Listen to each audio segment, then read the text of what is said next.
Hello everyone. Today we will discuss one more topic: training, its principle, importance, methods and factors. Student, आज का जो session है इसमें हम लोग ट्रेनिंग को देखेंगे कि ट्रेनिंग क्या है, उसके कौन कौन से प्रिंसिपल्स हैं, क्या उसका इम्पोर्टेंस है एंड कौन कौन से मेथड्स है ट्रेनिंग को, उसको देखेंगे, प्लस कौन कौन से फैक्टर है जो इन्फ्लुएंस करते हैं ट्रेनिंग को. फर्स्ट ऑफ ऑल अगर हम लोग देखें ट्रेनिंग जो है, तो ट्रेनिंग एक सिस्टमेटिक प्रोसेस है. Training is a systematic learning process. तो बेसिकली जो ट्रेनिंग है वो सिस्टमेटिक है और क्या है, लर्निंग प्रोसेस है. क्या ट्रेनिंग में हम लोग क्या है कि अपने स्किल को इन्हेंस करते हैं. बेसिकली टीचिंग और लर्निंग जो होता है इसमें क्या है कि जो डिफरेंस होता है इसमें क्या है कि हम कॉग्निटिव नॉलेज को ज़्यादा ध्यान देते हैं इन टीचिंग, जबकि ट्रेनिंग में क्या है, इसके बेसिकली हम लोग स्किल पे ज़्यादा एम्फेसिस करते हैं, जोर डालते हैं. दूसरा क्या है कि it is a communication process. तो कम्युनिकेशन प्रोसेस है. Training education are not the same. तो बेसिकली जो ट्रेनिंग है और एजुकेशन सेम नहीं है. वो कैसे सेम नहीं है? ट्रेनिंग में स्किल पे ज़्यादा ध्यान दिया जाता है, जबकि जो एजुकेशन पे है वो कॉग्निटिव मतलब नॉलेज, डिजायरेबल चेंज लाया जाता है बिहेवियर में, उस पर ज़्यादा ध्यान दिया जाता है. नेक्स्ट क्या है, training result in change and knowledge, skill and practice. तो ट्रेनिंग से क्या होता है कि नॉलेज में, स्किल में चेंज आता है with the help of practice. Training improves employees productivity. तो ट्रेनिंग से क्या है, एम्प्लॉय की या किसी इंडिविजुअल की प्रोडक्टिविटी बढ़ती है. Next, training help the employees to achieve organisational goals. तो ट्रेनिंग से क्या है, हम लोग ऑर्गेनाइजेशनल गोल या इंस्टीट्यूशनल गोल, किसी भी कंपनी के या इंस्टीट्यूट के जो गोल होते हैं उसको हम लोग अचीव करते हैं. नेक्स्ट, अगर डेफिनेशन हम लोग देखें ट्रेनिंग की क्या है, so basically it is an organisation's effort to improve an individual's ability to perform a job or organisational role. Dunn and Stephens ने बोला था कि ये एक ऑर्गेनाइजेशनल एफर्ट्स है जिसमें किसी इंडिविजुअल की एबिलिटी को इंक्रीज किया जाता है, जिससे कि जो जॉब कर रहा है या जो उसका रोल है किसी भी इंस्टीट्यूट के लिए या ऑर्गेनाइजेशन के लिए, उसकी प्रोडक्टिविटी बढ़ जाए, वो ज़्यादा से ज़्यादा अपना कंट्रीब्यूशन दे. नेक्स्ट क्या है कि जैक एंड हेलोरन ने डिफिनेशन दी थी कि the process of transforming and receiving information related to problem solving. तो क्या है कि प्रोसेस है जिसमें हम लोग ट्रांसफॉर्म करते हैं और रिसीव करते हैं इन्फॉर्मेशन को, किस लिए, प्रॉब्लम सॉल्व करने के लिए. नेक्स्ट डेफिनेशन क्या है, डलेस बीच ने दिया था, organised procedure by which people learn knowledge and skill for a definite purpose. एक डेफिनाइट पर्पज होगा, उसके लिए जो हम लोग नॉलेज को गेन करते हैं, स्किल को इन्हेंस करते हैं, उसको क्या बोलते हैं, ट्रेनिंग. नेक्स्ट, हमारे मैगसन एंड पेडर ने क्या डिफाइन दिया कि training is concern with providing an individual with the opportunity to learn what he or she needs in order to their job more effectively. तो मतलब ट्रेनिंग में क्या है कि किसी भी इंडिविजुअल की उसकी जॉब के अकॉर्डिंग क्या उसकी रिस्पॉन्सिबिलिटी, उसी को टारगेट करके उसको ट्रेन किया जाता है. नेक्स्ट, यस सी सक्सेना ने क्या definition the, training is telling plus showing plus supervising until the desired change is achieved in the skill, attitude और बिहेवियर. इनके अकॉर्डिंग इन्होंने ट्रेनिंग की डेफिनेशन दी.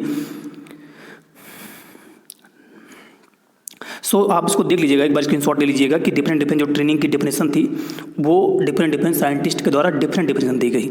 नेक्स्ट हम लोग क्या देखते हैं कि difference between training and education. क्या मेजर डिफरेंस है एजुकेशन और ट्रेनिंग में? तो ट्रेनिंग क्या है, ये परस्यूट ऑफ एबिलिटी. तो इसमें क्या हम लोग एबिलिटी पे ज़्यादा ध्यान देते हैं, स्किल पे ज़्यादा ध्यान देते हैं, जबकि एजुकेशन में नॉलेज को ज़्यादा हम लोग ध्यान करते हैं, एम्फेसिस करते हैं. ये क्या improves performance and productivity training से बढ़ती है, जबकि क्या है कि एजुकेशन से sense of reasoning and judgement ज़्यादा बढ़ता है. और ये method of skill development training में टीच ऑन टास्क को हो गया, प्रैक्टिकल एप्लीकेशन हम लोग ट्रेनिंग में करते हैं, शॉर्ट टर्म प्रोसेस है. जबकि क्या है कि टीच जनरल कॉन्सेप्ट, एजुकेशन हम लोग कॉन्सेप्ट को सीखते हैं, एक थ्योरेटिकल ओरिएंटेशन है, लॉन्ग टर्म प्रोसेस है, वाइड स्कोप इसका है एजुकेशन का. जबकि ट्रेनिंग का नैरो स्पेस, आप जिसको सीख रहे हैं बस उसी को आप, जबकि एजुकेशन से आप कई प्रकार के फील्ड में नॉलेज गेन करते हैं. इसको आप देख लीजिएगा एक बार. Next, for need for training. Training की क्यों नीड होती है? The process of training has caught up mainly in industry due to the sudden and competitive change that is occurring in the world. तो ट्रेनिंग स्पेशली किस लिए ज़रूरत पड़ती है? जैसे कहीं भी हमारे यहाँ टेक्नोलॉजी की डे बाई डे चेंजेस होते हैं, किसी भी इंस्टीट्यूट में किसी भी पर्सन की रिस्पॉन्सिबिलिटी उसके अकॉर्डिंग चेंज होती रहती है, इसलिए ट्रेनिंग की आवश्यकता पड़ती है. दूसरा क्या है कि rapid change in technology and job people हो गया, immediate and long term skill shortage हो गया. तो ये नीड है ट्रेनिंग की. मार्केट में कंपटीशन बढ़ता है, इसकी वजह से भी आपको क्वालिटी प्रोडक्ट लॉन्च करने के लिए आपको ट्रेनिंग आवश्यकता पड़ती है. Next importance of training. तो इंपॉर्टेंस क्या है? It help in quantity and quality of worker output. It enable the individual in making the best use of material and equipment. तो क्या इससे क्वांटिटी और क्वालिटी की दोनों बढ़ती है वर्कर की आउटपुट की। दूसरी क्या है कि ये किसी भी इंडिविजुअल की जो मटेरियल और इक्विपमेंट की यूज करने की एबिलिटी है उसको अच्छा बना देता है, वो मैक्सिमम से मैक्सिमम या प्रॉपर उसका यूटिलाइजेशन करता है। It develop worker effective work habits and method of work. तो इससे क्या है कि वर्कर की हैबिट बन जाती है अच्छा काम करने की। Training help to impart to the new interesting and basic knowledge and skill by need for an intelligent performance of defined task हो गया। It possible to prepare employee for more responsibility position. Change the attitudes of employee in all direction can be achieved. It reduce defect. तो basically क्या है कि training से हम defect को कम करते हैं, अपनी लागत को कम करते हैं, आने वाले रिस्क उसको कम कर सकते हैं। प्लस क्या है कि ये कैपेबिलिटी नई नई टेक्नोलॉजी को कैसे ऑपरेट करना है इससे जो है वो इंडिविजुअल सीखता है। Next principle of training. Training की क्या प्रिंसिपल है? सो पहला जो है वो एड्रेसिंग जॉब परफॉर्मेंस और नीड। तो क्या नीड को हम लोग एनालिसिस करते हैं कि क्या नीड्स है ट्रेनिंग की। दूसरा क्या है कि setting of appropriate objective according to needs. तो नीड्स के अकॉर्डिंग हम लोग एप्रोप्रिएट जो ऑब्जेक्टिव है उसको डिसाइड करते हैं। Presenting of subject matter as a problem. तो जो प्रॉब्लम है उसको सब्जेक्ट मैटर डिसाइड करते हैं। Providing effective learning experience, mental experience as well as physical action. तो क्या है जो इंडिविजुअल है उसको मेंटल और फिजिकल दोनों हिसाब से प्रिपेयर करते हैं। Use combination of training technique method and activities. तो जो ट्रेनिंग मेथड्स हैं या ट्रेनिंग के जो टेक्निक्स हैं उनको कोलैबोरेट करके इफेक्टिवली यूज करते हैं। रियलिस्टिक होता है, ये फ्लेक्सिबल होना चाहिए जो ट्रेनिंग हमारा है। Appropriate recognition for the achieving learner. So training के हम लोग देखते हैं कौन कौन से ट्रेनिंग के मेथड्स हैं। तो पहला हमारा जो अगर देखा जाए तो हमारा ये लेक्चर हो गया, डेमोन्स्ट्रेशन हो गया, ब्रेन स्टॉर्मिंग हो गया, ग्रुप डिस्कशन जिसमें seminar, workshop, symposium, syndicate, panel discussion and then simulation method.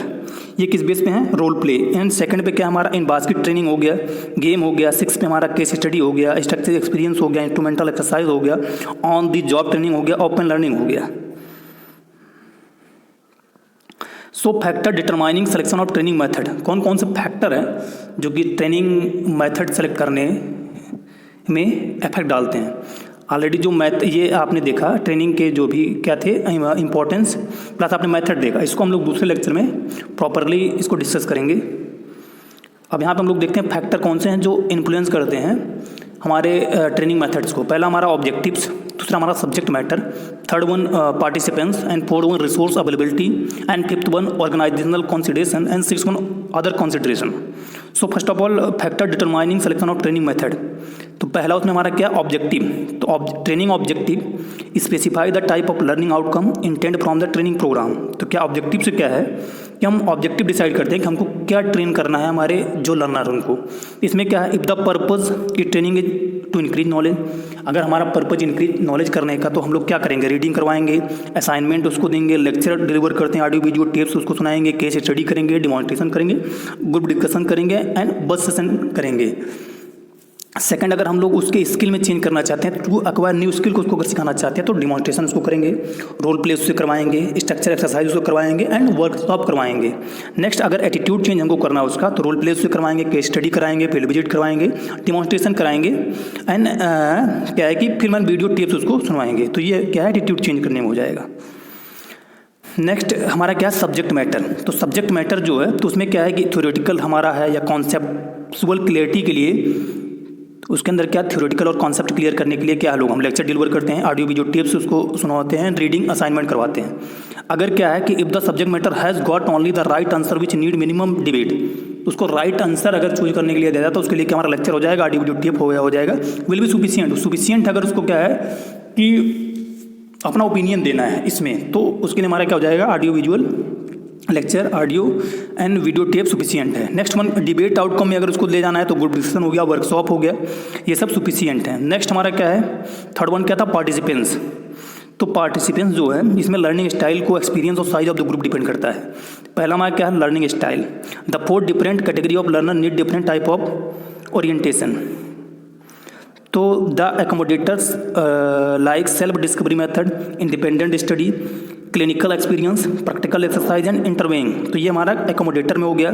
Second हमारा क्या है कि डाइवर्जर क्या होता है, will be interested in group activity, brain storming, role play, debate and discussion method. इसमें क्या डाइवर्जर जो होता है वो इंटरेस्टेड होता है डिफरेंट ब्रेन स्टॉर्मिंग में, चाहे हो गया चाहे रोल प्ले में हो गया। इसमें ये अकॉर्डिंग टू पार्टिसिपेंट्स, मतलब पार्टिसिपेंट किस में इंटरेस्ट रखता है अपना, किस वर्क में। दूसरा क्या है, एसिमुलेटर विल प्रिफर थ्योरेटिकल एनालिसिस, मतलब ये क्या है कि सिर्फ थ्योरेटिकल में इंटरेस्ट रखते हैं, चाहे वो लेक्चर हो गया या कॉन्सेप्चुअल पेपर को पढ़ना। नेक्स्ट कन्वर्जर में क्या होता है कि choice will consist of method like demonstration, learning, laboratory and practical exercise. Specially क्या है कि प्रैक्टिकल पे ज़्यादा इस टाइप के लर्नर जो हैं वो प्रैक्टिकल में ज़्यादा इंटरेस्ट रखते हैं। नेक्स्ट हमारा क्या है कि पार्टिसिपेंट्स, तो पार्टिसिपेंट्स भी डिफरेंट होते हैं। ट्रेनिंग मेथड में vary according to the participant learning style, तो अकॉर्डिंग टू पार्टिसिपेंट के हिसाब से हम लोग ट्रेनिंग मेथड को भी लॉन्च करते हैं। जैसे लर्नर एक्सपीरियंस हो गया इसमें। सो हम लोग देखते हैं कि factor determining selection of training method, कौन कौन से फैक्टर है जो ट्रेनिंग मेथड सेलेक्ट करने में इफेक्ट डालते हैं। उसमें पहला हमारा क्या है कि पार्टिसिपेंट्स, तो size of the group, size क्या है उसके हिसाब से भी हम लोग ट्रेनिंग मेथड को चूज करते हैं। जैसे हमारा लेक्चर के लिए हो गया तो लेक्चर हमारा 10 से 40 पार्टिसिपेंट्स के लिए हो गया, ग्रुप डिस्कशन हमारा 3 से 10 के लिए हो गया, केस स्टडी 3 to 20 हो गया, रोल प्ले 5 to 15 हो गया, एंड डिमॉन्स्ट्रेशन जो हमारा है 5 to 15 हो गया, एंड हमारा सिमुलेशन मेथड 8 to 20। तो according to size of participants this method will be apply. So next one क्या है कि रिसोर्स अवेलेबिलिटी की बेसिस पे, तो रिसोर्स अवेलेबिलिटी में क्या, जैसे कि हमारा लेक्चर हो गया 0.5 to 1 आवर के लिए, seminar and syndicate 1.5 to 2, group discussion 1 to 1.5 hours हो गया, डिमॉन्स्ट्रेशन 0.5 to 1 आवर। तो ये किस बेसिस पे है, टाइम रिसोर्स हमारे पास क्या अवेलेबल है। नेक्स्ट हमारा रिसोर्स के बेसिस पे, ये तो टाइम के बेसिस पे, रिसोर्स के बेसिस पे क्या है, जैसे लोकेशन क्या है हमारी कि इंडोर में करना है तो हैव ऑल क्लासरूम फैसिलिटेटर, मतलब जो हमारे पास क्लासरूम अच्छा खासा होना चाहिए। सेकंड हमारा कि लैक ऑफ क्लासरूम फैसिलिटीज़, तो वो हमारा क्या होगा, आउटडोर में हम लोग ट्रेनिंग अगर ऑर्गेनाइज कर रहे हैं। सेकंड हमारा, थर्ड वन हमारा क्या है कि बजट। अब इसमें क्या है कि बजट में कि हमारे पास कितना बजट है, तो उसके बेसिस पे भी हम लोग करते हैं। फिर क्या है कि organisational consideration, the training organisation on perform with regard to training strategies. For example क्या है कि हम लोग डिफरेंट जो इंस्टीट्यूट है उनसे कोलैबोरेशन करके भी कर सकते हैं। The case method is extensively use for training manager at Indian Institute of management Ahmedabad. तो IIM अहमदाबाद में जो केस मेथड होता है या केस स्टडी मेथड होता है वो बहुत अच्छा प्रॉपरली ट्रेन किए जाते हैं वहाँ पे, IIM अहमदाबाद में, Indian Institute of management. Next one क्या है कि हमारा कोवरडेल मेथड में क्या है कि लीडरशिप ट्रेनिंग, सबसे ज़्यादा लीडरशिप अगर ट्रेनिंग इफेक्टिवली अगर कहीं ट्रेनिंग किया जाता है तो मैनेज में Indian Institute of Agriculture Extension Management Hyderabad में। नेक्स्ट सिमुलेशन मेथड जो है वो अगर प्रॉपरली ट्रेन किए जाते हैं, जो हमारे लर्नर होते हैं वो IRI में किए जाते हैं। नेक्स्ट अदर कंसिडरेशन में क्या है कि opportunity for practice, involvement and feedback. तो इसमें क्या है कि अदर कंसिडरेशन अगर हम लोग देखते हैं तो उसमें हमारे जो ट्रेनिंग मेथड रीडिंग असाइनमेंट में अगर देखा जाए तो लेवल ऑफ ट्रेनर इन्वॉल्वमेंट, तो रीडिंग असाइनमेंट वेरी लो करते हैं। अपॉर्चुनिटी फॉर प्रैक्टिस, यहाँ भी बहुत कम अपॉर्चुनिटी मिलती है इन्वॉल्वमेंट की। एंड फीडबैक, इसमें फीडबैक भी बहुत कम मिलता है ट्रेनिंग असाइनमेंट में। लेक्चर में क्या है कि इसमें भी बहुत लो होते हैं। सेमिनार एंड सिंडिकेट में जो लेवल ऑफ ट्रेनर इन्वॉल्वमेंट होता है वो मीडियम लेवल का होता है, जबकि इसमें फीडबैक भी है मीडियम लेवल का मिल जाता है। अगर सबसे ज़्यादा हम लोग देखें जो फीडबैक हमारा मिलता है तो वो structure, experience and simulation method में, जैसे हमारा कि प्ले हो गया, हाई बज सेशन हो गया, इन सब में ज़्यादा मिलता है। So thank you, I hope आपके लिए सेशन जो है वो इंपॉर्टेंट होगा। इसमें हम लोगों ने क्या क्या डिस्कस किया, जैसे कि हमारे factor determining selection of training method कौन कौन से हैं। फिर factor determining selection of training methods में हो गया हमारा factor determining training method, principle of training हो गया, इंपॉर्टेंस ऑफ ट्रेनिंग हो गया, and difference between training and education, so definition training and basically training क्या है, तो इसको आज हम लोगों ने डिस्कस किया। तो सेशन में एंड करता हूँ। अगर कुछ आपका डाउट होगा तो आप कमेंट बॉक्स में राइट डाउन करिएगा। Thank you for listening.